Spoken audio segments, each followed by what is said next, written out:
धर्मेश जी। राधे राधे महाराज जी। महाराज जी, आपके चरणों में कोटि कोटि प्रणाम। महाराज जी, हर वक्त सोने का मन करता है, नींद नहीं आ रही हो फिर भी बिस्तर पर पड़े रहने का मन होता है। नहीं, कोशिश करता हूँ नहीं नहीं, ये पर फिर गलत भी सो आदत जाता है। हूँ। इस पर संयम रखो। 6 घंटा सोने के लिए समय रखो। हमने बचपन से अभ्यास किया नींद ना आने का, क्योंकि भजन में वो नींद आती थी ना। आज नींद नाम की चीज नहीं है। तो अभ्यास किया तो नींद ने हमको नमस्कार बोल दिया। ये लोग कहते हैं, डॉक्टर कहते हैं कि आप विश्राम कीजिए, और मेरे विश्राम की आदत नहीं बचपन से। जब बाबा जी बचपन से रहला तो दोपहर में जैसे लेटे ना, थोड़ी देर लेटे उठ के बैठ गए राउंड, हम वही टहल रहे हैं, उसी में एक आसन रखा उसमें फिर बैठ गए, फिर टहल। तो हमने अपने अपने पेट में चुटकी काटी है, ठंडा पानी अपने ऊपर डाला है, नींद के लिए खड़े होकर भजन किया है। झोपड़ी थी, अनुष्ठान चल रहा था, एक पैर केवल खड़े होकर ऐसे पकड़कर, तो नींद कैसे आएगी? नींद आएगी तो हम में से गिर जाएंगे। तो नींद के लिए लड़े, तो आज हम नींद से अपने आप को बचा पाए। महाराज जी, आप बताते हैं कि आप चोटी भी बांध लेते थे हाँ, ऊपर। नहीं, अब क्या कि नई अवस्था में ये बात होती है। जैसे नई अवस्था में ज्यादा नींद आती है, बूढ़े जनों को तो टेबलेट ही खाना पड़ेगा। अब रात को भी नींद अच्छी आती है। दिन में 12 बजे से 2 बजे तो ऐसा होता है बस नींद आ रही है। नहीं, हम 6 घंटे का नियम देते हैं। 6 घंटे आप खूब आराम से सो लो, इसके बाद लड़ो इससे। ज्यादा नींद काहे को जीवन बर्बाद कर रहे हो? सोने का मतलब है व्यर्थ समय जाना। देखो, हमें सोने में जो बल मिलता है, हमारी इंद्रियों में जो फ्रेश भाव आता है, वो होता है संसार का चिंतन छूट जाना। 6 घंटे संसार का चिंतन छूटा तो हमारी इंद्रियों में पुनः पावर आ गया, और हम फिर पावर से संसार के कार्यों में लग गए। तो यदि हम 6 घंटे भगवान के चिंतन में दें, संसार का चिंतन छोड़ दें, तो महापुरुष बन जाए। तो हम कह रहे हैं 6 चौको 24 घंटे में एक भाग सोने का रख लो 6 घंटे, एक भाग पढ़ने का रख लो 6 घंटे, और नौकरी पेशा जो जैसे कर रहे हो 8 घंटे उसके होते हैं। अगर मिलाओ तो 3-4 घंटे तो ऐसे बचते हैं जो आप व्यर्थ में नष्ट करते हैं। वो व्यर्थ में नष्ट करने वाले समय को भजन में लगा दो, आपको भगवान मिल जाएंगे। कुछ भजन करते हो? नहीं, मतलब आदत बीच में लगी थी, हनुमान चालीसा पढ़ने लग गया था 3-4 महीने, फिर छूट जाती तो है। सिद्ध हो गए, फिर इसके बाद छोड़ दिया। फिर मतलब हफ्ता होता है, फिर हफ्ते की आदत छूट जाती है। नहीं यार, ऐसा नहीं। सुनो, आज से हमारे पास आए हो तो 24 घंटे में 24 मिनट तुम राधा राधा जप लिया करो, दवाई मान के। आज से करोगे? प्रॉमिस। 24 मिनट राधा राधा। और अगर आपको बहुत नींद आती है तो 8 घंटे ले लो, इससे ज्यादा मत सोना। इसको भी प्रॉमिस करो। प्रॉमिस। 8 घंटे भाई, इतना प्रयास करो। फिर आप अगली बार जब कभी आना तो हमें बताना कि आपका जीवन कैसा हो रहा है। ठीक है? हाँ जी। 24 मिनट राधा नाम और 8 घंटे सोना। 8 घंटे सोना, और शेष अपनी दिनचर्या में रहना। और एक प्रार्थना और है जो नए बच्चों में हम हटाना चाहते हैं। गर्लफ्रेंड बॉयफ्रेंड वाला सिस्टम तो नहीं नहीं है। नहीं, सच्ची बताना। और कोई ऐसे आचरण तो नहीं है जो एकांत में अपने आप को नष्ट करते हो? तो बस फिर आप फिर अच्छे बच्चे बन जाओगे। ठीक है? आप इन बातों की तरफ ध्यान मत देना। अभी जब माता पिता की सहमति से ब्याह हो फिर उसमें आनंद रहता है। अपनी तरफ से कोई गलती मत करना। ठीक है? 24 मिनट राधा नाम जप, 8 घंटे सोना, और थोड़ी देर सत्संग सुन लिया करो। सुनते हो सत्संग? 4-5 बार ही सुना है। 4-5 बार ही केवल सुन रहे? नहीं यार, दिन में 4-5 बार सुनना चाहिए, पर एक 10 मिनट की क्लिप रोज सुन लिया करो। इसका भी प्रॉमिस? प्रॉमिस। नहीं तो 24 और 10 मिनट 34 ये हमने लिए आपके, और 8 घंटा तो सोने को आप ही को दे रहे ना। और शेष समय कार्यरत रहना, फालतू मत बैठना। चाहे विद्या अध्ययन हो घर में, चाहे सोनी लगानी हो, पोछा लगा, मतलब कार्यरत रहना। शरीर को कार्यरत करना अत्यंत आवश्यक है, नहीं तो वो व्यर्थ के ओवर थिंकिंग में लगा देगा, व्यर्थ के चिंतन में, मनोराज्य में लगा देगा, और वो आपको परेशान करने लगेगा। ओवर थिंकिंग तो हाँ नहीं, ओवर थिंकिंग से बहुत बचना चाहिए। बहुत जहरीला विषय है ये। ओवर थिंकिंग अगर बढ़ती चली गई तो जैसे बच्चा नहीं कहा कि मैं निराश हूँ, हताश हूँ, ऐसे पहुंचा देता है। समय मत दीजिए, समय मत दीजिए। हम 1 मिनट भी खाली नहीं रखना चाहते मन को। हाँ, प्रभु में लगाए हैं, कार्य में लगाए हैं, तो एक मन आनंदित रहता है। अगर पड़े पड़े केवल ऐसे सोचते रहोगे तो परेशान हो जाओगे। 8 घंटे के सिवा लेटोगे नहीं, कोई तुम बीमार नहीं हो। ठीक कुर्सी में बैठ जाओ, अपना कोई वाणी पढ़ो, कोई ग्रंथ पढ़ो। कै में पढ़ते हो? 12th। 11-12 में, हाँ तो और क्या, अभी तो बहुत पढ़ना है, डिग्रियां पढ़नी है, तो पढ़ाई को भी भगवान की पूजा समझकर उसे समय समय से अध्ययन करो, ठीक है। हाँ जी। व्यायाम करते हो या 10 मिनट व्यायाम के लिए दे दो है? गुरुजी फंस गए आज ये 10 मिनट दे दोगे? सवेरे सवेरे थोड़ी दिक्कत हो जाती है। क्या? नींद नहीं नहीं, कै बजे सोते हो आप? 12 बजे 12 से 8-9 बजे उठ जाता हूँ। 12 से 8-9 बजे। यार ये समय सोने का तो ठीक नहीं है, सोने का समय तो 10 बजे होना चाहिए। क्यों 12 बजे क्या करते हो? 12 बजे तक क्या करते हो? बस 9 बजे खाना खाया, हाँ। 1-2 घंटा पढ़ लिया, 2-3 घंटे 1-2 घंटे फोन चला लिया। ये नहीं, फोन क्यों चलाए? व्यर्थ में क्यों चलाओ? व्यर्थ में समय नष्ट मत करो। हमें लगता है अगर आप 10 बजे सो जाओ तो 11, 12, 1, 2, 3, 4, 5, 6 बजे उठे और गर्म पानी करके पिया, वज्रासन में बैठ करके शौच स्नान किया और 15-20 मिनट दौड़ लगा दी। सब व्यायाम दौड़ में हो जाता है। नहीं तो आजकल ट्रेडमिल वाली व्यवस्थाएं चल गई हैं, जहाँ वो क्या कहते हैं, जहाँ ये चीजें होती हैं, जिम, वहां चले गए, 10-15-20 मिनट करो। नए बच्चे हो, ठीक है, प्रॉमिस करो। क्या क्या हमने कहा? 8 घंटे सोना, 24 घंटे राधा नाम। 24 मिनट। हाँ, वैसे बहुत बढ़िया बात है अगर प्रॉमिस और 10 मिनट कम से कम व्यायाम कर लीजिएगा, ठीक है।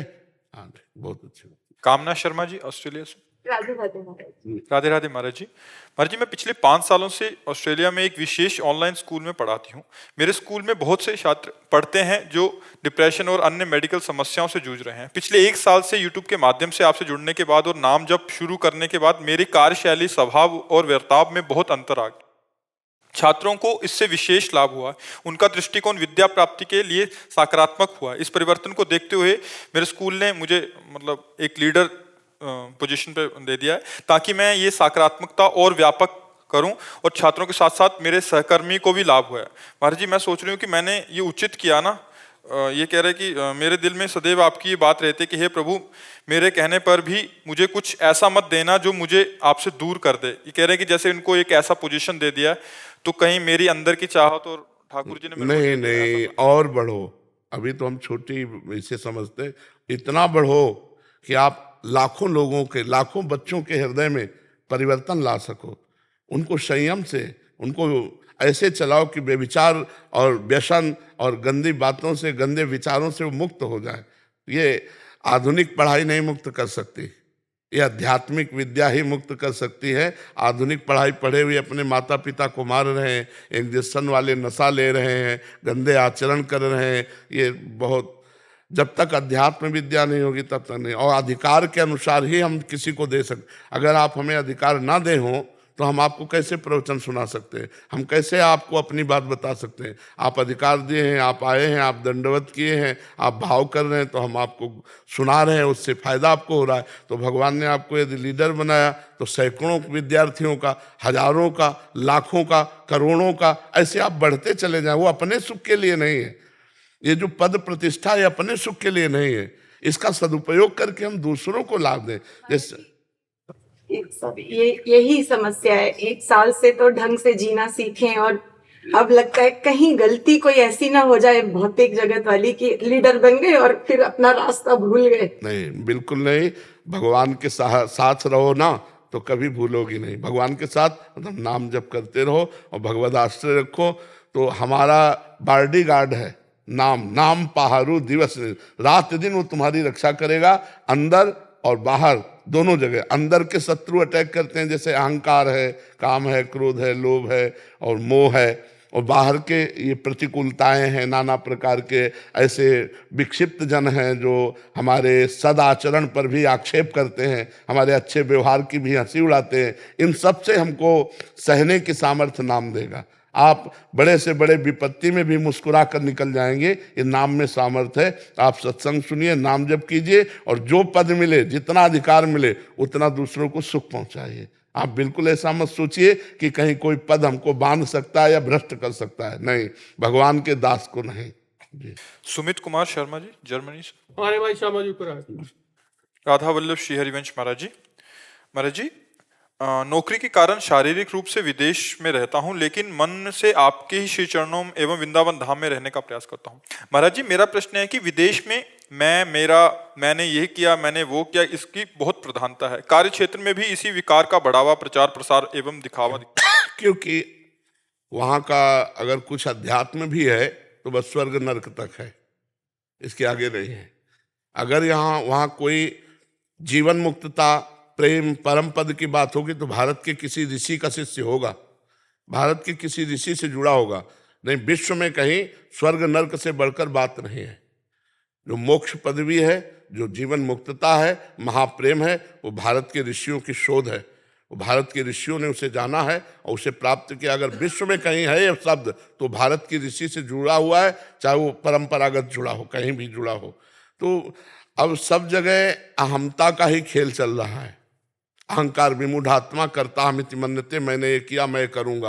अहंकारी पुरुष की यही भाषा होती, और इसी में सुखी होना चाहते हैं, इसी में सुखी होना चाहते हैं। नवम नवम भोगों को भोगना और यही जिंदगी का रहस्य मान लेना। इसके बाद, मरने के बाद सब यही रह जाएगा, फिर तुम्हारा क्या होगा इसकी कोई खबर किसी को नहीं है। इसकी तो अगर जिनको सत्संग है उनको चिंता होने लगी है, नहीं तो जिनको सत्संग नहीं मिला तो बूढ़े हो गए, उसी में फंसे। उनको बस इतना ही दिखाई दे रहा, अच्छा खाने को मिले, अच्छा भोगने। अगर इंद्रियां भी काम नहीं कर रही तो भी लिप्सा, तो भी तृष्णा, तो भी भोग। तो हम ये कहते हैं कि यदि सत्संग नहीं सुने आप, और यदि आपने भजन का अभ्यास नहीं किया, तो यही सब है, इसी में पूरा विश्व लिप्त है। जो सत्संग सुनते हैं उनके विवेक जागृत है, तो कम से कम आप इस अहंकार में न फंसे। ऐसे बहुत से विदेश में रहते हुए भक्त हैं कि जिनकी साधना सुनकर और भक्ति सुनकर के हृदय में गर्व होता है। तो जिनको सत्संग प्राप्त हो गया, जिनको ज्ञान प्राप्त हो रहा है, वो तो नहीं तो अच्छा से अच्छा खाओ, अच्छा से अच्छा भोगो, बस मर जाओ। इतना ही तो है ना, खूब कमाओ, खूब खाओ, खूब भोगो, मर जाओ, बस इतना ही है लक्ष्य, इतना ही है। इसके आगे कोई लक्ष्य नहीं है। ये भारत की ऋषियों की अनुभूतियां हैं कि ये तो पशुओं में भी है, पशुओं में भी नहीं, अच्छा अच्छा खाओ, सो, भोगो, मर जाओ। दिन भर यही इसी में तो लगे हैं। पशु केवल पेट भरने में लगे हैं, और भोग भोगना और नींद में सो जाना, इतना ही कार्य। अगर इतना ही कार्य मनुष्य में, तो पशु और मनुष्य में अंतर क्या रहा। मनुष्य का कार्य है कमाओ, परिवार का पोषण करो, शरीर को पुष्ट रखो और मन को भगवान में लगाओ। जीवन का उद्देश्य भगवत प्राप्ति, जीने के साधन बहुत है, जीने के साधन है, ये भोग राग सब जीने के साधन। लेकिन जी किसके लिए रहे? भगवान के लिए, परमात्मा के लिए। अभी जीवन सुधर जाए, अभी मंगलमय हो जाए, तो आप धन्यवाद के पात्रों के ऐसी विलासिता की जगह में रहकर भागवतिक आचरण और भागवतिक चिंतन से युक्त हो। तो इसलिए हम सबके बीच में रहें, लेकिन रंग किसी का हमारे ऊपर न चढ़े, तभी सत्संगी कहे जाएंगे। क्योंकि सब जगह जाना पड़ेगा, हेलो, ऐसी भी जगह जाना पड़ेगा जहाँ विलासिता ही है। तो रावण की लंका में जैसी विलासिता थी वो बहुत विचित्र थी, पर विभीषण जी के ऊपर कोई रंग नहीं चढ़ा, हनुमान जी के ऊपर कोई रंग नहीं चढ़ा, वहां की रही वासिनी त्रिजटा के ऊपर कोई रंग नहीं चढ़ा। त्रिजटा भी तो भगवान की महान भक्ता थी, कोई रंग नहीं चढ़ा। तो जो भगवान का चिंतन करता है तो कहीं भी रहे उसके ऊपर रंग नहीं चढ़ेगा। उसका रंग भले चढ़ जाए तो, पर भगवान का चिंतन होना, अगर चिंतन होने लगा विषयों का, तब तो रंग चढ़ जाएगा, तब तो रंग चढ़ जाए। हमारे देश में प्रेम, प्रियता, कितना पवित्र जीवन होता है। सोचो कि वो पाणी ग्रहण किया और दोनों एक हो गए, ना वो उसकी तरफ अन्य की तरफ, ना वो अन्य की तरफ, और बहुत बढ़िया जीवन, मंगलमय संतान। अब ड्यूटी करके आ रहे हो, मन तुम्हारा प्रफुल्लित है। अब तुम घर में गए ड्यूटी करके, पता चला कहाँ है, वो बोले दूसरे के साथ गई। अब क्या क्या तुम्हारा हृदय कहेगा? या तुम किसी और को साथ लेके आ रहे हो, देख रहे दूसरे, क्या कहेगा हृदय, क्या कहेगा? तो आज हृदयों की बहुत सफाई हो रही। माता पिता के प्रति जो हमारा भाव होना चाहिए, जो पत्नी के प्रति भाव होना चाहिए, जो पुत्र के प्रति भाव होना चाहिए, जो विशुद्ध विश्वास, सबके बीच से विश्वास तो गायब हो रहा है। पता नहीं कि पुत्र माँ की हत्या कर देगा कि पिता की हत्या कर देगा, पता नहीं पति पत्नी में क्या सब बड़ा मतलब देखो प्रभाव आप देखो ना। बोले बेटे ने अपनी माँ का गला काट दिया, ऐसा कैसे हो सकता है? जिसका हमने दूध पिया, जिसके हम उदर में रहे हैं, उस माँ को ऐसे कैसे कर सकते हैं? बुद्धि बदलती चली जा रही, भ्रष्ट होती चली जा रही। इसलिए प्रेम में सुख है, पुत्र का प्रेम, पत्नी का प्रेम, माता पिता का प्रेम। अब उस घर में देखो कितना आनंद रहेगा। अब यहाँ घर क्या हो रहे हैं? कलह की जगह बन रहे हैं। ईर्ष्या, द्वेष, कलह, व्यभिचार, नाना प्रकार की अपवित्रताएं। हम अपने समय की बात कह रहे हैं। जब बच्चे थे तो बिजली गांव में नहीं थी, शाम टाइम दीपक जला के वो बोतल में केरोसिन डाल के वो कपड़े की बातें और रामायण पढ़ी जाती थी। तो 10-20 लोग बैठकर सुनते थे रोज रामायण। जो बड़े लोग होते थे उनके लालटेन होती थी, नहीं प्राय वो दीपक एक बोतल में तेल भर लिया और कपड़े की बातें बना ली और उसी से रामायण होती थी। शाम के रोज आरती होती थी। सुबह 4 बजे माताजी निकलकर डेहरी के पास चौक पूरती थी और दीपक जलाती थी। सब मंगल बातें। आज कहाँ रह गया? आज तो सब मतलब आधुनिकता बढ़ती चली जा रही। सुबह 2 बजे 4 बजे लोग सोते हैं, 8 बजे 10 बजे जगते हैं, तो कब सुबह हो गया उनको पता ही नहीं चला। हमारा शास्त्र कहता है कि ब्रह्म मुहूर्त के समय यदि नहीं जगा जाए, सूर्य उदय हो रहा है और आप सो रहे हैं, तो आपकी आयु, आपकी श्री माने लक्ष्मी, आपकी पवित्र बुद्धि, ये सब नष्ट हो जाएगी। किसको परवाह है? इसीलिए देखो क्या बुद्धि रह गई। नहीं प्रातः काल उठ करके हमने देखा है जितने पवित्र भाव वाले थे ना, सब सूर्य को अर्घ देना, गायत्री मंत्र जपना, पवित्र आचरण। अब कहाँ बच्चे उठते हैं? 11-12 बजे उठते हैं। ये सब विदेशी बातें अपने देश में आ गई हैं। उनका अनुकरण, वो हमारा अनुकरण कर रहे हैं। वो चोटी रखाने लगे हैं, वो धोती और वो पहनते हैं, यहाँ अपने उनका अनुकरण कर रहे हैं। हम उनको महान समझ रहे हैं और वो हमारे आचरणों को धारण कर रहे हैं। आप देखो जाके प्रभुपाद जी की कृपा ऐसी हुई है कि हजारों अंग्रेज लोग कृष्ण कृष्ण जपते हैं, नहीं जपते हैं? बहुत संतों, भारतीय संतों की विदेशों में बड़ी कृपा हुई है कि खूब नाम जप कर रहे हैं, धर्म से चल रहे हैं। तो हमें लगता है हम भारतीयों को सुधरना चाहिए। अपने को पहले सुधारो, फिर एक एक बच्चे को सुधारो, एक एक व्यक्ति को सुधारो, तब विश्व गुरु बनेगा। हमारे आचरण भी सुधरने चाहिए, हमारी पवित्रता सुरक्षित रहनी चाहिए। तो हमारा भारत तो ऐसे आपको बताए विश्व गुरु है। कुछ ऐसे आचरण हैं जो अब नए बच्चों के द्वारा नहीं तो है। जो अनुभूतियां भारत में के ऋषियों में वो कहीं अनुभूतियां नहीं है। इसलिए बाहर तो केवल कमाओ खाओ भोगो और मैंने ये किया मैंने ये किया, बस यही अहंकार की बातें हैं। महाराज जी आज सुबह आपने सत्संग में बोला था कि सिर्फ मेरे लाडले लाल, ये चीज वो नहीं, तो फिर इसके आगे पूजा विधि क्या चीज है? पूजा विधि तो अपने आप शुरू हो जाएगी। हमें अगर हम झाड़ू लगा रहे तो पूजा, फावड़ा चला रहे तो पूजा, अपने अधिकार के अनुसार जो कर्तव्य कर रहे हैं वो पूजा हो जाएगी जब ये हृदय से मान लोगे मेरे लाडली लाल है। पूजा का मतलब केवल आरती घुमाना या भगवान को चंदन लगाना नहीं। पूजा का एक अंग वो है। तो भगवान की आज्ञा का पालन अर्जुन कर रहे हैं तो युद्ध भी पूजा हो गए। हमारे पास जो आर्मी के आते हैं उनको यही समझाते हैं कि तुम्हारी पूजा ये नहीं कि नहा धो के माला लेके बैठो, नहीं, जिस समय जहां जैसा आदेश हुआ वैसे तैनात और राष्ट्र के प्रति पूर्ण समर्पण, और अंदर से राधा राधा राधा, और ये बात कि मैं प्रभु का हूं, ये गर्व रहना कि मैं प्रभु का हूं, तो सब कर्म पूजा बन जाएंगे। आपका बोलना स्तुति हो जाएगा, आपका सोना समाधि हो जाएगी, आपकी चलना परिक्रमा हो जाएगा, आपके हर कर्म पूजा बन जाएंगे जब आप ये कहोगे मैं लाडली लाल का लाडली लाल मेरे। बस समझ रहे लाभ। और फिर समय मिले तो और पूजा करो भगवान की, लेकिन हर कर्म पूजा हो जाएगा जब आप भगवत समर्पित हो जाएंगे। जी। अरविंद सिंह जी ग्वालियर से। राधे राधे प्रणाम। राधे राधे महाराज जी, आपके चरणों में कोटि कोटि प्रणाम। गुरुदेव भगवान, ये सेवक आर्मी में तैनात है। अभी आपकी कृपा से सियाचिन ग्लेशियर से 22,000 फीट से 9 महीने बाद आया हूँ। दास की दीक्षा 10 महीने पहले हो गई थी। आपकी कृपा से 2 दिनचर्या मिली थी। महाराज जी ये कह रहे हैं कि 9 दिन की माला जाप समय पर नहीं हुआ, उसकी बहुत ग्लानि है, आप दंड दें या कोई क्षमा नहीं, करें। कोई नहीं, माला जाप आर्मी के लिए नहीं, ये जो घर में हैं उनके लिए, आर्मी के लिए नहीं। आपको कब कहाँ कैसे तैनात होना पड़े। अभी आप बता रहे कितने 22,000 फीट महाराज जी। वहां सांस लेने में भी दिक्कत होती है। पहाड़ी के ऊपर जैसे होता है ना, जैसे जैसे यहाँ से ऊपर जाएंगे तो समुद्र तल से ऊंचाई गिनी जाती है। समुद्र तल से 22,000 फीट की ऊंचाई है बहुत ऊंचाई होती है। महाराज जी। वहाँ एक बार पोस्टेड हो गए, यहाँ हमारी ड्यूटी लग गई, फिर 8-10 महीने बाद ही नीचे उतरा जाता है, क्योंकि रास्ता नहीं है। और एक बार हेलीकॉप्टर से यहाँ कैसे भी वहाँ तैनात हो जाते हैं, फिर अगले 6-7 महीने के हम बाद प्रणाम करते हैं अपने देश के सैनिकों को कि वो संत की तरह हर कष्ट सह करके वो अपने राष्ट्र की सुरक्षा। तुम इसकी चिंता मत करो कि 9 दिन माला नहीं हुआ, नहीं, तुम्हारा माला पूरा है। तो हमारे राष्ट्र की सेवा में हो, जितना बने अंदर अंदर सुमिरन कर लो। नहीं तुम्हारा, हम कह रहे हैं ना, तुम्हें चिंता नहीं करनी।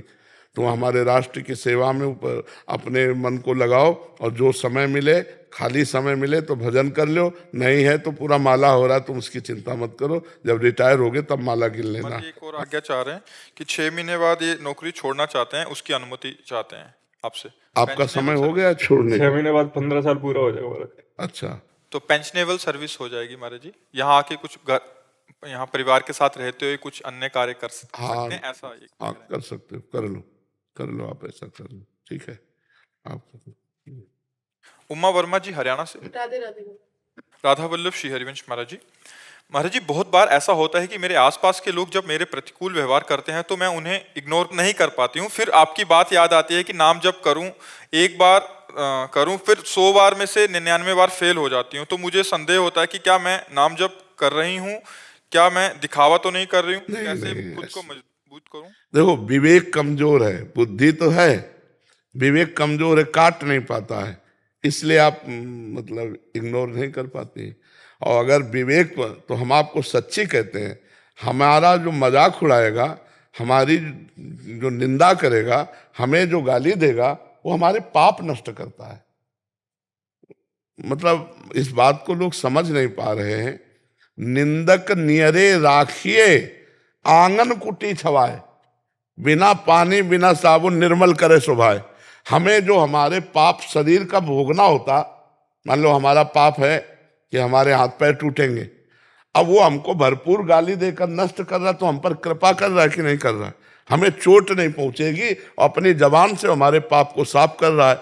तो साधो निंदक मित्र हमारा, जो हमारी अवहेलना करे, जो हमारा उपहास करे, जो हमारा तिरस्कार करे, जो हमारा अपमान करे, वो हमारे पाप को नष्ट करता है, यदि हम सह जाएं तो। अगर वो नहीं सहेंगे तो प्रारब्ध आएगा, वो चोट पहुंचाएगा।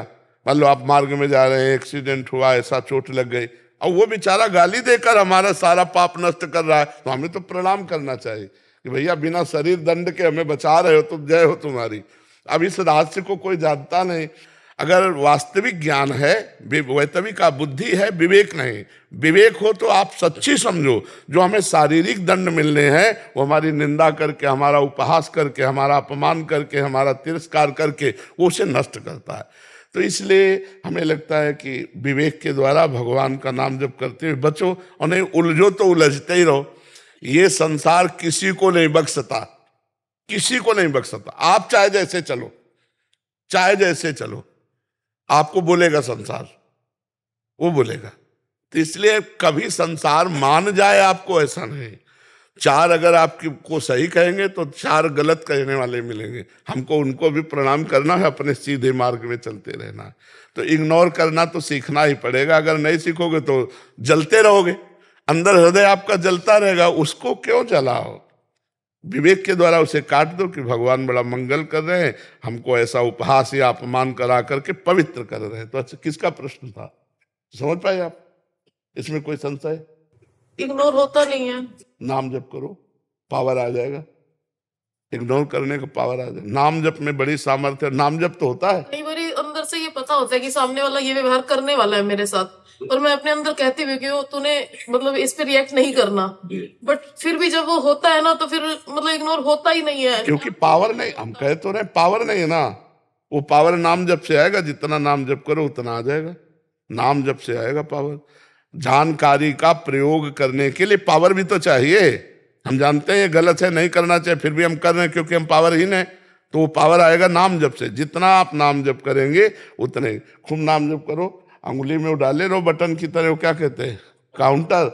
हाँ, नाम जप जितना करोगे उतना ही पावर आपके अंदर आएगा। ये आजकल तो आधुनिक यंत्र चल गए, चुपचाप अंगूठी की तरह पहरे रहो, दबाते रहो, राधा राधा राधा राधा। जी राधा रमन जी फिरोजाबाद से।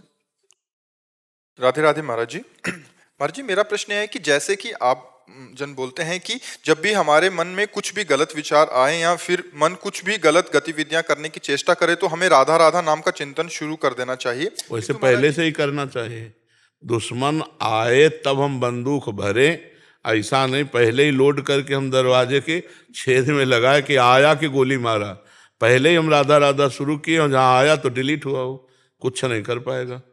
लेकिन महाराज जी क्या होता है, जैसे निरंतर जब बीच बीच में करते हैं, लेकिन कई बार जब मन में कुछ गलत बात आती है तो कुछ समय के लिए मन राधा नाम को छोड़ के उस चीज की नहीं, मन छोड़ दे तो कोई हानि नहीं है, तुम ना छोड़ना नाम, नहीं उसका काम है नाम छुड़वा देना, समझना। उस समय उसका कार्य है नाम को भुलवा देना, एकदम भुलवा देना। ये बहुत बड़ी हानि हो जाती है। उस समय वो अपना ऐसा गाढ़ संस्कार, जैसे आप किसी भोग सुख का चिंतन कर रहे हैं, किसी का भी खान पान, कोई भी भोग सुख है सब इंद्रियों के, तो जहाँ मन आपके सामने पेश किया कोई घटना या नवीन बात सुनकर भोगने की कल्पना, तो वो उस समय आपको भगवान से अलग कर देगा। ध्यायतो विषयान पुंसान संगास्तेषु उपजायते।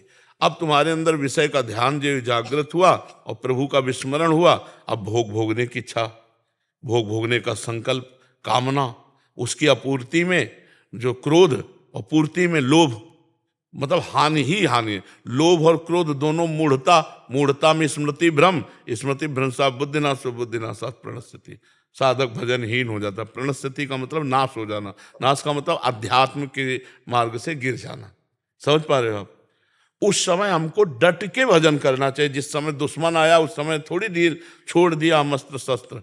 भाई हर समय हम बंदूक टांगे घूम रहे हो, जब दुश्मन आया तो फेंक दिया, तो फायदा क्या हुआ? दुश्मन के सामने तो हमको डट के लड़ना चाहिए। अब जब काम आ रहा राधा राधा राधा, वो कहेगा चुप रहो, हमारी बात सुनो, और वो कल्पनात्मक सीन आपके सामने लाएगा, आपको अंदर सुख का स्पर्श कराएगा। आपको लगेगा एक बार भोग के देखूं, एक बार चख के देखूं, एक बार सुन के देखूं, एक बार, बस वो घसीट ले गए। अगर राधा राधा नहीं राधा राधा राधा राधा, वो जलाएगा आपको, एक जलन महसूस होगी। उसी को सह गए तो आगे बढ़ जाओगे, और नहीं सह गए तो घसीट के पीछे ऐसे डाल देगा कि फिर भजन में मन ही नहीं लगेगा। उस समय लड़ना चाहिए बच्चा, पर उस समय लड़ने का ध्यान नहीं रहता। उस समय वो जो हमारे सामने सामग्री फेंक रहा है मनोरंजन की, उस पे हम लग जाते हैं, वो दाना चुगने लगते हैं। नहीं, हमें जाल नहीं दिखाई देता, हमें दाना दिखाई देता है। हाँ, विषय चुगा जिन चुगे, चुगत कछुक सुख होए, फिर फांसी ऐसी लगे तेसम दुख न कोई। जैसे पंछियों को जाल नहीं दिखाई देता, दाना दिखाई देता है, और जब दाना को चुगने को बैठे तो जाल ने फांस लिया। ऐसे ही हमको विषय सुख दिखाई देता है, लेकिन उसमें जो बंधन है वो हमें नहीं दिखाई देता, वो तो बाद में भोगना पड़ेगा। कोई वस्तु, कोई विषय जो प्रिय लगता है वो फांस लेता है। फांसने का मतलब ये होता है एकांत में जिसका भगवान से अलग चिंतन होने लगे, उस वस्तु ने, व्यक्ति ने हमको फांस लिया। जिसका बार बार चेहरा आवे, जिसकी सीन आवे, बार बार चिंतन हो, तो जान लो कि भगवान से बिलग ये माया है और इसने मुझे फांस लिया। मैंने कौन सी चूक की जो फंस गया, तब आपको दिखाई देगा उस समय भगवान को भूल गए और इसे सत्य मान लिया, इसी के कारण फंस गए। तो बहुत कठिन है भाई। युद्ध कोई सरल होता है? कोई युद्ध सरल होता है? हम कह रहे कुश्ती का देख लो युद्ध, चूक गए तो धोबिया पछाड़ छट से मार देगा। कोई भी युद्ध हो, तो अब माया के साथ हो रहा है युद्ध। हम बलवान है, ऐसा निर्बल नहीं, हमारे साथ भगवान का बल है, भक्ति का बल है।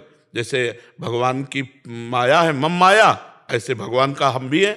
ममैवांशो जीवलोके, भगवान कह रहे ना तू मेरा अंश है। तो हम कमजोर पार्टी नहीं है, हम परास्त कर सकते हैं, पर हम भूल जाते हैं अपने बल को और उसके प्रलोभन में आ गए। हाँ, उसके प्रलोभन में आ गए। ये मतलब कबड्डी का खेल समझो। हमको माया की पाली में बोलने जाना है। कबड्डी का सिद्धांत होता है अगर सांस टूट गई और पाले तक नहीं ले पाए तो आउट हो जाओगे दोनों बातों में। सांस टूट गई तो आउट, पाले तक नहीं लाए तो आउट। तो हमको राधा राधा राधा राधा राधा राधा राधा सब काम में करना है, माया में जाना है, व्यापार नौकरी सब व्यवहार, लेकिन अंदर राधा राधा, सांस न टूटने पाए और अपने पाले पे आना है। मैं भगवान का दास हूँ, हर क्रिया हर वार्ता शुद्ध होनी चाहिए, भगवान के चरणों में समर्पित करना, यह में ध्यान रहे, तो यह है पाले पे आना। नहीं तो अगर सांस टूट गई और या भगवान का विस्मरण हो गया तो फिर आउट, तुम्हारा लक्ष्य गया तो आउट। बहुत संसार में दाने माया डालेगी, पहचान में नहीं आती, और पहचान उसी के हृदय में होती है जो नाम जप करता। हजारों बार गलती होती है, एक दो बार नहीं, हजारों बार गलती, क्योंकि विपक्ष जोरदार, कोई साधारण थोड़ी है। पछाड़ लगाने में एक जरा सा चूक हुई कि धोबिया पछाड़ मारा, छाचित गिरा, जाके बाद में पता चलता है अच्छा, पहले तो लगता ही नहीं कि हमारा युद्ध हो रहा है, माया से युद्ध हो रहा है, ऐसा लगता ही नहीं। हाँ, बहुत विचित्र है, बहुत विचित्र। और एक बार दलदल में गिरा फिर निकलने लायक नहीं रहता, बहुत विचित्र है। और बढ़िया है, अभी जवान शरीर भगवान तुम्हारे ऊपर कृपा किए हैं कि तुम्हारी बुद्धि परमार्थ की तरफ लग रही, अच्छे से चलो, ठीक है। हारना कोई बड़ी बात नहीं है, हार के पड़े रहना बड़ी बात है। हारना कोई बात, यहाँ तो हारना, तो हारने पे हमें एक उत्साह रखना चाहिए कि मैं हारा क्यों, पॉइंट क्या है हारने का, हमें ढूंढना चाहिए और उस छिद्र को बंद कर देना चाहिए। अच्छा, मेरा चिंतन छूट गया था, मैंने इसको महान मान लिया भगवान से, इसको सुखद मान लिया, इसलिए मैं चूक हो गई। अब अगली बार देखेंगे, अब वो एक दो दिन तुम्हारे सामने ऐसे प्रश्न नहीं रखेगी, अचानक रखेगी। जब तुम भूल चुके होगे अचानक रखेगी, फिर फंसा लेगी, फिर लगेगा फिर हार गए। तो निराश नहीं होना, वो 1000 बार हराएगी तो हम 1000 के बाद भी खड़े होकर भगवान के मार्ग में चलेंगे, ऐसा पथिक जीतता है। हार करके निराश होने वाला इस मार्ग में नहीं चल कि आज 10 बार प्रयास किया, 10 बार हार गए, अब हमसे तो नहीं होने वाला। नहीं नहीं नहीं, हारना हो सकता है लेकिन रुकना नहीं है, कदम आगे बढ़ाना है। समझ रहे आप? करण जी वृंदावन, अक्षय पटेल जी ऑस्ट्रेलिया से। महाराज जी, आप दोनों का एक जैसे प्रश्न थे शरणागति पे। महाराज जी, करण जी का प्रश्न है कि महाराज जी, वैसे तो ये सवाल पूछना शरणागति पे सवाल उठाना है, पर मैं ये सवाल अपनी शरणागति को और दृढ़ बनाने के लिए पूछ रहा हूँ। महाराज जी, प्रिया प्रीतम के शरणागत भक्त के क्या लक्षण हैं? और महाराज जी एक दूसरे पूछ रहे हैं कि कल का सत्संग बड़ा ही अद्वितीय और अविस्मरणीय था, उसके अनुसार भगवान की पूर्ण शरणागति उत्तम। वो मस्ती में हम बोल रहे थे ना, अपने हृदय की बात बोल रहे थे। देखो, अगर लक्षण पूछे जाएंगे तो फिर वो कसौटी हो जाती है, और जब हमें शरणागति होनी है तो सबसे पहले हमें स्वीकार करना है कि हम किसी लक्षण योग्य नहीं हैं। अपबल, तपबल और बाहुबल, चौथो बल है दाम, शूर किशोर कृपाते, हारे को हरिनाम, सब बल हारे को हरिनाम। बच्चा, जब हृदय में हम देखते हैं कि हमारे में कोई सामर्थ्य नहीं है ना, अभी आप चूंकि अहंकार गलित नहीं हुआ इसलिए हमारी बात नहीं समझ पाओगे, कुछ भी तुम्हारे हाथ में नहीं है। सच्चाई से देखो, सच्चाई से। शरीर की रचना तुमने नहीं की है, की है क्या? नहीं की है। मन की रचना तुमने की है क्या? ये सूक्ष्म शरीर, स्वभाव की रचना तुमने की है क्या? और तुम कौन हो? प्रभु के अंश हो, तो तुमने भी अपनी रचना नहीं की। अच्छा, इसमें तुम्हारा केवल कोरा अहंकार है, नहीं है क्या तुम्हारा? हमें बता दो। बिल्कुल, मतलब स्पष्ट हम वर्णन कर रहे हैं। आप देखो, एक रोम अगर गिर जाए तो दोबारा लगा नहीं सकते, गोंद से भले चिपका लो लेकिन लगा नहीं सकते। मतलब आपके सामर्थ्य कुछ नहीं, केवल आपको स्वतंत्रता दी गई है। कर्म और अधर्म, जो कुकर्म, इनमें तुम क्या पसंद करते हो, क्या करना चाहते हो। अगर इन दोनों को नहीं पसंद करते हो तो भजन करके भगवान की प्राप्ति कर सकते हो। इतनी छूट दी गई बस, और इसके अलावा तुम कुछ नहीं कर सकते। तो जब विचार करके देखा गया कि कर्म जो है, शुभ कर्म, वो भी फंसाने वाला है सुख में, और अशुभ कर्म दुख में बांधने वाला है, और भजन अखंड प्रसन्नता देती है। अब हम भजन करना चाहते हैं तो मन भजन नहीं करता, क्योंकि उसका पूर्वाभ्यास गंदे आचरणों का है। और शरीर में इतना राग हो गया कि मैं पुरुष हूं, तो हमारा आकर्षण बन गया है भोगों की तरफ। अब यही बंधन छुटाने के लिए हमें जो ज्ञान चाहिए वो हमारे पास है नहीं, पक्की बात। देखो बच्चा, लाखों ज्ञानियों में कोई एक ऐसा होगा जिसको बोध हो, जो जानकारी है उसका प्रयोग हो। तो जानकारी सबको है, प्रयोग नहीं है। कोई लाखों में कोई एक ऐसा है जिसको बोध हो कि मैं चिदानंद भगवान का स्वरूप हूं, मैं शरीर नहीं हूं। जरा सी पीड़ा शरीर में आएगी, सारा ज्ञान धूल दूसरित हो जाएगा। अब हमको जब पता चला कि ना हम में वो ज्ञान है, ना हम में वो प्रेम है, ना हम में कोई सद्गुण है, हे प्रभु मैं आपका, हे नाथ मैं आप, सच्चाई से देखो। अगर हम कहें, अब लक्षण उसके बता रहे हैं, श्री कृष्णानुकूलेन प्रतिकूलस्य विसर्जनम, मात्र भगवान की आज्ञा पर चलना और उनकी आज्ञा के प्रतिकूल सब त्याग कर देना, भला है? ऐसे पूरा जीवन हो गया है।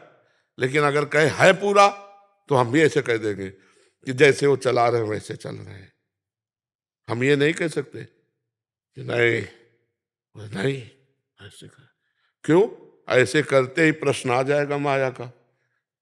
ऐसे करते नारद जी को आया कि मैं काम विजयी, प्रश्न आ गया और हार गए, उत्तर नहीं दे पाए, भगवान को साप दे दिया, ऐसे माया मोहित हो गए। तो बच्चा, सबसे बड़ा लक्षण है कि हम में कोई लक्षण है ही नहीं, समझ रहे? सबसे बड़ा लक्षण है शरणागति का कि हम में, शरणागत कब होता है जीव? शरणागत कब होता है? जब अपने को पूर्ण असमर्थ मान लेता है, तब तक शरणागत का नाटक होता है। जब तक हम में कोई सामर्थ्य है दिखाई देती है, तब तक शरणागत का नाटक होता है, और जब अपने में कोई सामर्थ्य नहीं रहती तब सच्ची शरणागत होती है। आतंकवादी हो, चाहे डकैत हो, चाहे कोई, शरणागत कब होता है? सरेंडर कब होता है? जब उसको चारों तरफ हर रास्ते बंद नजर आते हो, आता है ये अब शूट कर दिए जाएंगे, ऐसे हो जाता है ना। तो ऐसे ही हमारे चारों तरफ देखने पर अंधेरा ही अंधेरा है। ना हम काम विजयी हैं, ना क्रोध विजयी हैं, न लोभ विजयी हैं, न मोह विजयी है, न अहंकार विजयी है, न मत्सर विजयी है। ये षड विकार जित अनग अकामा। भगवान का शरणागत भक्त कैसा होता है? षड विकार, ये जो 6 विकार है, काम क्रोध लोभ मोह मद मत्सर, जित, इनको जीत लेता है। और अनग, निष्पाप होता है। अकामा, उसमें कोई कामना नहीं होती है। अगर हम लक्षण वर्णन शुरू करेंगे ना, तो एक को लक्षण हम में नहीं है। ईमानदारी से देखो, नहीं? अच्छा, 6 उर्मियों पर विजय प्राप्त किए होता है। 6 उर्मी, जरा, शोक, मोह, भूख, प्यास, मृत्यु, इन पर वो विजय प्राप्त किए होता है। और इन 6 पर विजय प्राप्त किए होता मन, 5 ज्ञान इंद्रियां। 6 दोषों पर विजय, काम क्रोध लोभ मोह मद मत्सर, शोक मोह, जरा, मृत्यु, भूख, प्यास, ये 6, और मन और 5 ज्ञान इंद्रियां, ये 6 अपने में एक को नहीं है। भला है एक को? ईमानदारी से बताओ। ना भूख तुम्हारे कब्जे में, ना प्यास तुम्हारे कब्जे में, ना बुढ़ापा तुम्हारे कब्जे में, ना शोक तुम्हारे कब्जे में, ना मृत्यु तुम्हारे कब्जे में। क्या कब्जे में? कुछ नहीं। ना मन कब्जे में, ना 5 ज्ञान इंद्रिया कब्जे में, ना हम ये काम क्रोध लोभ आदि विजयी हैं। अब इनको देखो। फिर परम अकिंचन प्रिय हरिकेरे, अकिंचनता, प्रिया प्रीतम प्रभु के सिवा कुछ हमारा नहीं। भला ऐसा है हृदय में? नहीं। वाणी से बोल सकते हैं, हृदय से नहीं। अनिकेत अमानी, उनके घर नहीं होता, अर्थात घर में अहमता नहीं होती, परिवार में ममता नहीं होती। सबकी ममता ताग बटोरी, मम पद मने बांधी बरडोरी। एक को लक्षण नहीं। अगर लक्षणों के तो पूरे शास्त्र भरे पड़े हैं उन्हीं में। तितिक्षा, सहनशील, हर कष्ट को सहना, गर्मी सर्दी बरसात को सहना। भला है? कहाँ सहनशीलता है? अभी सर्दी शुरू हुई है, देखो सब लोग बढ़िया बढ़िया कपड़े पहनना शुरू कर दिए, क्योंकि सर्दी को सहन करने की सामर्थ्य कठिन है। कोई खिलवाड़ थोड़ी है सर्दी सहन करना। अपने लोग जैसे गंगा किनारे पूरा जीवन हो गया सहते हुए, और ये केवल इसलिए है कि हम यहाँ है नहीं, गंगा किनारे अभी नहीं था, खुले खुले ऐसे सहना। तो एक को जब ये सब कर चुके हैं, तब हम कह रहे हैं कि हम शरणागत, हम में एक को लक्षण नहीं। क्यों? वही सब करवाए थे, वही सामर्थ्य दिए थे। अभी कल से कौ शुरू हो जाए तो हम स्वेटर के ऊपर स्वेटर पहन लें, वो सामर्थ्य दिए तो ऐसे हम रह रहे हैं। तो हमें लगता है शरणागति का सबसे पहला लक्षण है कि मैं किसी लायक नहीं हूं, ये अंदर बैठा लो। दूसरा लक्षण कि हे नाथ, आपको जैसा बनाना हो आप बना लेना। तीसरा लक्षण, मैं कभी भी किसी भी तरह से डिग सकता हूं, आप मुझे पकड़े रहना। हम पक्की शरणागति वाली बात बता रहे, मैं कभी भी कहीं भी डिग सकता हूं, गिर सकता हूं, आप मुझे पकड़े रहना। जैसे शरणागत का महाभागवत का लक्षण है, त्रिभुवन की राज्य लक्ष्मी देने पर भी जो आधे पल के लिए भगवान को ना भूले वो महाभागवत। या थोड़े से भोग में प्रभु को भूल सकते, अच्छा भोजन मिले तो प्रभु को भूल जाएंगे, खाते समय प्रभु को भूल जाएंगे, और भोग और तो और बलवान है फिर प्रभु को भूल जाएंगे। अपने लोगों में एक और लक्षण नहीं। हम यही कि सकल अंग गुणहीन हो, शरणागति, सकल अंग गुणहीन हो, ताको यतन न कोई, एक किशोरी कृपाते, जो कछु होए सो होए। अब मेरे में कोई गुण नहीं, हे श्री जी मैं आपकी शरण में हूं, अब आपके बनाए बनेगी, मेरे बनाए नहीं बनेगी। राधा राधा राधा, वो सब सद्गुण संपन्न हो जाएगा, सब दैवी संपदा आ जाएगी, क्योंकि अहंकारहीन है। पर उसमें कभी ये दिखाई नहीं देगा कि मेरे में सद्गुण है, दूसरों को दिखाई देगा। उससे पूछोगे तो रोके यही कहेगा मैं तो बहुत नीच हूं। हाँ, ये जरूर है कि मेरे प्रभु ने हम पर कृपा की है, मैं उनका शरणागत हूं, बस इतनी बात है। बकाया मैं तो बहुत नीच हूं, ये बात है। अगर हम सोचे कि शरणागति के लक्षण पढ़ करके या सुनकर हम उन पे चल पावे तो ऐसे समझो नहीं। हम कल की चर्चा में कहा था 2 प्रकार की शरणागति होती है, एक होती है बंदरिया के बच्चा की शरणागति, एक होती है बिलैया के बच्चा की। बंदरिया का बच्चा स्वयं चिपका रहता है, जैसे खेल भी रहा है, पीठ में बैठा है और बंदरिया को छलांग लगानी तो हल्का इशारा देती है ऐसे कि सावधान, और मारी छलांग अगर चूक गया तो धम्म से बीच में गिरेगा, छूट दिया, उसका कोई उसमें। और बिलैया के बच्चा में ऐसा नहीं, इशारा विशारा कुछ मतलब नहीं, अपने मुंह में दबाओ और जहां ले जाना वहां रखे आओ। ये बढ़िया शरणागति कि हमको इशारा मत देना, हम तो म्याऊं बोलेंगे वैसे बैठे रहेंगे जहां बैठे हैं, तुम्हें जहां पहुंचाना है, जो सद्गुण देना है, जो ज्ञान देना है, जैसे योग्य बनाना है आप बना लो प्रभु, मेरी सामर्थ्य नहीं। शुद्ध शरणागति, और बस नाम जप न छूटे, हर समय शरणागति में रहो। हर समय शरणागति का मतलब जैसे आपका मन कह रहा है ये गलत करना है तो आप में सामर्थ्य नहीं, तो आपके सामर्थ्यवान पर दृष्टि जानी चाहिए प्रभु पर। प्रभु देखो मेरा मन काम से युक्त हो रहा हो, गलत मार्ग में ले जा रहा है, नाथ आप बचाओ, हे प्रभु हे करुणामय, मेरी सामर्थ्य नहीं मैं बच पाऊं, राधा राधा राधा। परम मंगल होगा, कुछ भी हो जाए तुम्हारा परम मंगल होगा, क्योंकि आपने पहले रिपोर्ट की भगवान से। अब वो ना बचाए, एक बात कह रहा हूं, किसी कारणवशात तो आप जहां गिरोगे वहां भगवान की गोद होगी, तुम्हारा पतन नहीं हो सकता, तुम्हारा नाश नहीं हो सकता, तुम्हारी अवनति नहीं हो सकती, उस ये होते हुए भी आपकी उन्नति होगी। समझ रहे हो हमारी बात? तो हमें भगवान का आश्रय, 2 बातें पकड़ लो, हृदय से भगवान का आश्रय और जबान से नाम जप, बस मंगल हो जाएगा। सब लक्षण आ जाएंगे, सब सद्गुण आ जाएंगे, सब सामर्थ्य आ जाएगी। जी राधे राधे श्री महाराज। महाराज जी आपके चरणों में कोटि कोटि प्रणाम। महाराज जी मैं बहुत निराश और हताश और हार कर आपकी शरण में आया हूँ। मेरी इतनी बुरी दशा है कि मैं इसका वर्णन नहीं कर सकता। मेरे मन ने मेरा जीना हराम कर रखा है। सब कुछ जानते हुए भी मैं गंदी क्रिया, गंदे दृश्य देखना छोड़ नहीं पा रहा। मेरी जो दुर्गति हो रही है वो मैं ही जानता हूँ। मैं सारा दिन घर में पड़ा रहता हूँ। डिप्रेशन की 6-7 वर्ष से दवा चल रही है। मैं किसी भी कार्य योग्य नहीं रहा हूँ। नाथ मुझे बचा ले, मैं कोई भी कार्य अगर मेरी बात मान जाओ तो सब ठीक हो जाएगा। तुम्हें कुछ नहीं छोड़ना, हमारी बात पकड़ो, पहले बहुत आराम से सुनो। देखो आप आज से निश्चिंत हो जाओ। हम जैसा कह रहे हैं हम बहुत सोच के कह रहे हैं। तुम पहले अपने दिमाग से हटा दो कि मुझे कुछ छोड़ना है, ठीक है? अब आपको पकड़ना है, बस आप नाम पकड़ लीजिए जो हो रहा है तुम उसकी चिंता मत कीजिए, और प्रसन्न मुद्रा में रहिए, प्रसन्न रहिए, और थोड़ा कुछ काम कीजिए। क्या काम करोगे? घर के काम है कुछ? थोड़े बहुत नहीं, घर में कृषक किसानी होती है? नहीं, नहीं होती। क्या होता है घर में, कैसे चलता है? वैसे सब नौकरी करते हैं तो मैं पढ़ाई कर लेता हूँ सब बस। नहीं, कुछ काम करो, वो मतलब कार्यरत रहो। गाय भैंस कुछ है? कुछ काम करो। बस मैं आपका दोस्त बनना चाहता हूँ गुरुदेव, है? दोस्त बनना चाहता हूँ मैं आपका। हाँ, पहली बात तो यह कि तुम गलत हो, ये हटाओ दिमाग से। हम जो कह रहे हैं मानो इसे, आज से दिमाग से हटा दो, क्योंकि ये सोच जो है ना, ये आपको गिराती चली जाएगी। आज हम आपको कह रहे हैं, हम आपका हाथ पकड़ रहे हैं, आप निश्चिंत रहो। आप पहली बात ये छोड़ो कि आप गलत हैं, ठीक है? दूसरी, आप कभी गलत हो ही नहीं सकते, आप भगवान के अंश है। ये अंतःकरण गलत है, ये मन गलत हो गया है, तो इसको दंड भोगने दो, तुम चिंता मत करो। पहली बात तो तुम भगवान के अविनाशी अंश हो, चेतन, अमल, सहज, सुख राशि। अमल का मतलब होता है निर्विकार, तुम्हें कभी कोई विकार आ ही नहीं सकता। तुमने क्या किया, अपने आप को भूलकर शरीर और मन को अपना मान लिया, इसी से सारी गलतियां हो रही। पर वो ज्ञान का विषय है, हम तुम्हें बिल्कुल साधारण बता रहे।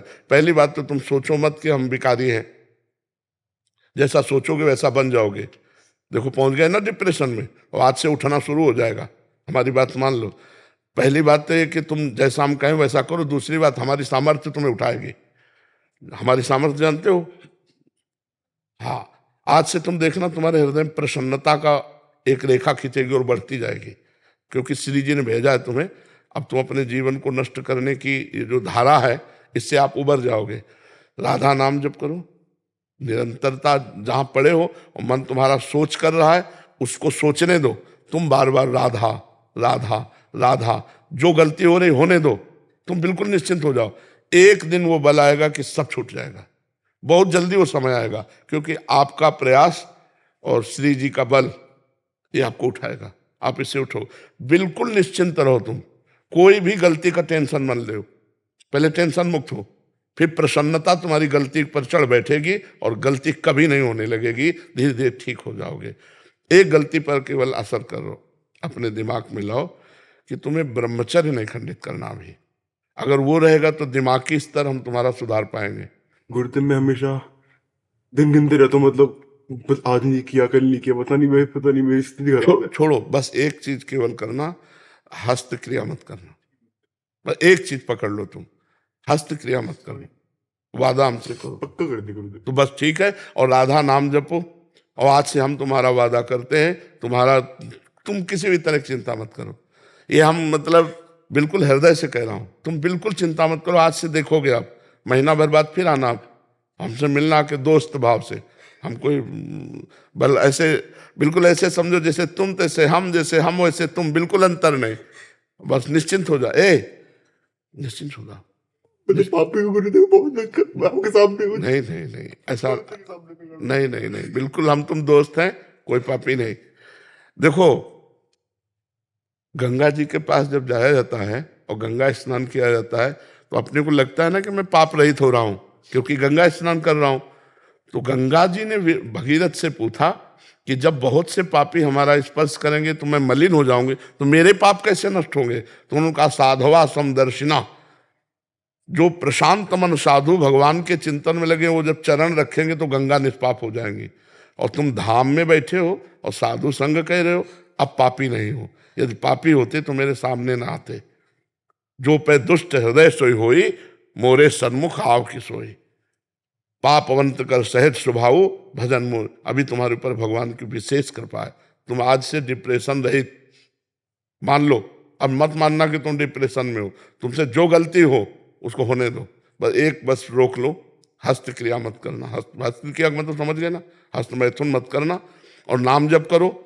और जो हो रहा है तुम बिल्कुल ऐसे समझो कि बाबा ने पूरा ठेका ले लिया, अब हमको कोई चिंता नहीं। आज से तुम देखना आपका परिवर्तन होगा। और पर कोई काम करो, 2-4 घंटे का काम करो, कोई भी काम करो, कोई ना कोई काम ढूंढो, जैसा मनावे, पर आप काम करो। आप घर में पड़े नहीं रहोगे। महाराज जी, कहीं ऑफिस आदि में भी कर सकते हैं? कहीं भी काम करो, बैठे मत करो, मन को समय मत दो। ये बहुत बहुत दुष्ट है। या मतलब नए नए बच्चे ऐसे गलत आचरणों में फंसते जाते हैं। इसका कारण होता है बच्चा ब्रह्मचर्यहीनता, गलत आचरण, तो उससे मन पाप में होता जाता है और वही दंड देता है। और अगर हम देखो भजन करें, भगवान के कहे के अनुसार चले, तो यही मन प्रसन्न हो जाता है, यही मन आनंद देता है। ये इतना बच्चा गलत है मन कि अगर ज्यादा गलती में आ जाए तो तुमको सिखाने लगेगा कि ये सिखाने लगे कि कब तक झेलोगे। यही मन सिखाता है। इसी दुष्ट मन को ठीक करने के लिए अध्यात्म है, और जब ये ठीक हो जाता है तो बच्चा चाहे जितना कष्ट हो आनंद बना रहता है, एकदम आनंद। हमारी तुम्हारी दोस्ती पक्की, और आज से तुम बिल्कुल आनंदित रहो, ठीक है। अब अगली बार जब आना ना, तो आप बताना कि आपका मन कैसा है, ठीक है। हमारे पास इंजेक्शन है, तुम जाओ, ये ठीक हो जाएगा। हाँ, समस्त सृष्टि का मन श्री कृष्ण है, और श्री कृष्ण का मन किशोरी जी है, और किशोरी जी की शरण में हम हैं। चिंता मत कर। राधा राधा रटते रहना, ठीक है। आप प्रश्न, इसको एक श्री जी का प्रसादी चुनरी लाओ, इसको दे प्रसादी, बरसाने की श्री जी की चुनरी का एक प्रसादी। मस्त रहे यार, हमारी जिंदगी ही जगत के लिए है, मस्त रहे। I love you Gurudev, I love you. अब ये तो हम नहीं बोल सकते। इसको अपने सिराने रख लेना बच्चा ना। सिराने का मतलब समझते हो? सिराने का मतलब होता है जैसे तकिया रखी होती है, ऐसे रखना। ये सिर है ना, तो सिराने ऐसे रख लेना, ठीक है। और हर समय इसको देखना मानो हम ही हैं तुम्हारे पास। आनंदित रहो। राधा राधा राधा राधा राधा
राधा राधा राधा राधा राधा